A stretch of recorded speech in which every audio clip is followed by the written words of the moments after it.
हाँ जी, आज की जो जजमेंट है वो काफ़ी इम्पोर्टेंट मुद्दे के ऊपर है, ठीक है? एक बार केस का नाम देखेंगे, फिर मैं ये बता रहा हूँ कि जजमेंट जो है वो किससे रिलेट करने वाली है। केस का नाम है MD Firoz Mansuri and others versus the state of Bihar and others 2026 supreme court division bench का ही फैसला है। तो ये केस जो है काफ़ी मतलब हैरानी वाला है।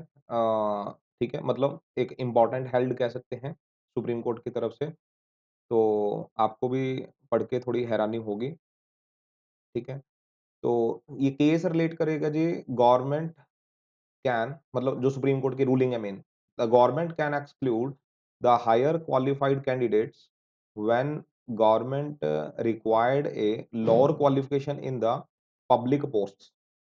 तो कहने का मतलब गवर्नमेंट जो है वो हायर क्वालिफाइड कैंडिडेट्स को बाहर कर सकती है अगर गवर्नमेंट ने रिक्रूटमेंट रूल्स के अंदर, ठीक है, लोअर क्वालिफिकेशन डिमांड करी हो, तो वो लोअर क्वालिफिकेशन के बेसिस पे कोई पब्लिक पोस्ट निकाली हो, तो वहां पे बड़ी क्वालिफिकेशन वाले कैंडिडेट्स को जो है वो बाहर किया जा सकता है। तो मतलब समझेंगे इस बात को डिटेल में, ठीक है, कि वो क्या कहना चाह रहे हैं। ऐसे मतलब आप डायरेक्ट इस लाइन के ऊपर सीधा फ़ॉलो अप नहीं कर सकते, ठीक है? तो थोड़ी कहानी जानेंगे, फिर अपन डिटेल में हेल्ड पढ़ते हैं, ठीक है? पहले फैक्ट्स देखते हैं केस के क्या हैं, कोर्ट में दलीलें दोनों पार्टीज़ द्वारा क्या रखेंगी, स्टेट ऑफ बिहार द्वारा क्या रखेगी, एक्चुअली बिहार बिहार का केस है और जो एपेलेंट पार्टी थी फिरोज़ मंसूरी, इन्होंने क्या दलीलें रखी, तो सारा जानते हैं मामला। तो फैक्ट्स हैं, the state issued recruitment notifications under the cadre rules prescribing diploma in pharmacy as the essential qualification. तो एसेंशियल क्वालिफिकेशन में मांगा जा रहा है डिप्लोमा इन फार्मेसी, ठीक है, to be appointed to the post of a pharmacist basic category. Pharmacist की post निकालती है Bihar government, recruitment notification issue करती है, जिसमें डिप्लोमा मांगा जाता है फार्मेसी, ठीक है। बात फार्मेसी की नहीं है अकेली, बात जो है वो as a president in future सभी पोस्टों के ऊपर लागू होएगी, ठीक है? बट आप ये पर्टिकुलर केस जब समझ पाएँगे, तभी वो इन फ्यूचर वाले केसेस को लागू कर पाएँगे, उनके ऊपर आप अप्लाई कर पाएँगे इस जजमेंट को। हाँ जी, इतनी बात क्लियर है? पोस्ट किसकी निकाली है? फार्मासिस्ट की। एसेंशियल क्वालिफिकेशन रिक्वायर करी है, diploma in pharmacy. Bihar government rules stipulates that bachelor and master of pharmacy certificate holders may be eligible. Bihar government के रूल्स बोलते हैं कि जो जिन्होंने बी फार्मेसी कर रखी है या एम फार्मेसी कर रखी है, ठीक है, वो डिग्री मतलब हायर डिग्रीज ले रखी हैं, वो भी एलिजिबल हो सकते हैं provided they possess the qualification of diploma in pharmacy. But अगर आपके पास डिप्लोमा हो तो मतलब डिप्लोमा भी होना चाहिए। ये रूल है बिहार गवर्नमेंट का। उन्होंने अमेंडमेंट करी थी अपने रूल्स में। तो अमेंडेड रूल क्या कहता है कि आपके पास डिप्लोमा भी होना चाहिए। फिर बी फार्मेसी एम फार्मेसी वाले कैंडिडेट हैं तो अप्लाई कर सकते हैं। इसका मतलब ये कंडीशन रख रहे हैं कि जिनके पास डिप्लोमा नहीं है वो बी फार्मेसी करी फिर रहे हैं या एम फार्मेसी कर रखी है, ठीक है? वो लोग फॉर्म नहीं भर पाएँगे जी in the post of pharmacist. समझ रहे हो बात? तो ये मतलब बिहार गवर्नमेंट का रूल कहना चाह रहा है कि डिप्लोमा हो, फिर प्लस में आपने हायर क्वालिफिकेशन कर रखी है तो आ जाओ, बट अकेले हायर क्वालिफिकेशन लेकर आएँ विदाउट डिप्लोमा तो एंट्री नहीं है जी आपकी, ठीक है? तो इस रूल के बेसिस पे जो है वो होता क्या है, कुछ कैंडिडेट्स को जिन्होंने बी फार्मेसी करी हुई थी, एम फार्मेसी करी हुई थी अकेले, उनको रोक दिया जाता है। तो consequently candidates holding B pharma या M pharma degrees but not possessing the diploma in pharmacy challenge the constitutionality of rule of Bihar government before the Patna high court. तो पटना हाई कोर्ट में रिट पिटीशन फाइल कर दी जाती है जी, challenge कर दिया जाता है कि ये अनकॉन्स्टिट्यूशनल रूल बना रखा है, गलत है, आर्टिकल 309 में ये फिट नहीं आता, ठीक है? तो पटना हाई कोर्ट आगे क्या कहती है? Patna high court held that कि possession of higher qualifications without the basic qualification of diploma in pharmacy would not render candidates eligible for appointment to the post of pharmacist। तो कहने का मतलब गवर्नमेंट का साथ देती है, कहती है रूल ठीक है, कहने का मतलब कि भई आप अगर मिनिमम क्वालिफ़िकेशन नहीं लेकर आओगे, ठीक है? जो डिप्लोमा माँगा गया है, जिनके पास डिप्लोमा नहीं है, चाहे जो मर्ज़ी आप बड़ी डिग्री उठाई फिर रहे हो, भई आप फॉर्म नहीं भर सकते, आप एलिजिबल नहीं हो, ठीक है? तो कहने का मतलब स्टूडेंट्स के अगेंस्ट जो है वो बात कही गई, ठीक है? जो बी फार्मा थे, एम फार्मा थे। It means the high court मतलब हाई कोर्ट कह रही है कि high court upheld the constitutionality of that rule कि भई जो बिहार गवर्नमेंट ने रूल बना रखा है, वो बिल्कुल ठीक है। Then after challenge the Patna high court decision before the supreme court by the appellants. अब अपीलेंट्स जो हैं जो हमारे को दिख रहे हैं MD Firoz Mansuri and others करके, तो ये सुप्रीम कोर्ट का दरवाजा खटखटाते हैं कि भई ये क्या कह दिया पटना हाई कोर्ट ने, ठीक है? ये डबल बेंच का फैसला था, पटना हाई कोर्ट का भी। सो आगे देखो सुप्रीम कोर्ट में क्या बात रखी जाती है, कहते हैं अकॉर्डिंग टू द अपीलेंट्स अपीलेंट्स की बात सुनेंगे, स्टूडेंट्स की मतलब कि क्या कह रहे हैं सुप्रीम कोर्ट में कि exclusion of higher qualified candidates in the same discipline serves no legitimate state interest and causes disproportionate harm to degree holders, thereby violating the Article 14 and 16 of the Constitution। कि भाई हमारे को बाहर कर दिया इन्होंने, बड़ी डिग्री वालों को बाहर कर दिया, डिप्लोमा मतलब एक छोटी डिग्री होती है, ठीक है? तो डिप्लोमा जो है, डिप्लोमा होल्डर्स को ये फार्मासिस्ट लगा रहे हैं, हमारे को फार्मासिस्ट लगा नहीं रहे, ठीक है? जबकि हमने एम फार्मा, बी फार्मा कर रखा है, ठीक है? तो ये सरासर गलत है, ठीक है? ये बड़ी डिग्री होल्डर्स को सीधा-सीधा नुकसान पहुँचा रही है चीज़ और आर्टिकल 14 मतलब इक्वालिटी की जो है वो वायलेशन है। आप हमारे को पब्लिक पोस्ट में आने से रोक रहे हैं। तो 14 एंड 16 की वायलेशन कर रहा है ये रूल, ठीक है? तो इनका कहना ये था। रिस्पोंडेंट पार्टी जो है स्टेट मतलब स्टेट ऑफ बिहार, वो क्या कहती है सुप्रीम कोर्ट में? Respondent state argues on the fact that कि diploma holders are required to undergo 500 hours of compulsory hospital training, which is not a mandatory component of the B Pharma curriculum। Government कहती है जी कि जो diploma holder हैं इनको 500 घंटे की compulsory जो है ट्रेनिंग हॉस्पिटल में करवाई जाती है, ठीक है? मतलब प्रैक्टिकल जो है 500 घंटे का करवाया जाता है, जो डिप्लोमा होल्डर होता है, बट बी फार्मा में वो चीज़ नहीं है। अंडर द आगे पढ़ेंगे, under the B pharma course regulations 2014 degree students are required to undergo 150 hours of practical training। इनको तो सिर्फ बी फार्मा वालों को 150 घंटे की जो है ट्रेनिंग करवाई जाती है मात्र। तो इसका मतलब डिग्री बड़ी मत देखो, मतलब अंदर जो है प्रैक्टिकल ज़्यादा कौन कर रहा है? वो डिप्लोमा होल्डर कर रहे हैं जी, ठीक है? एज़ पर रूल्स इनके कंपैरिज़न बी फार्मा के कंपैरिज़न क्योंकि ये तो सिर्फ 150 घंटे कर रहे हैं, ये 500 घंटे कर रहे हैं जी, क्लियर?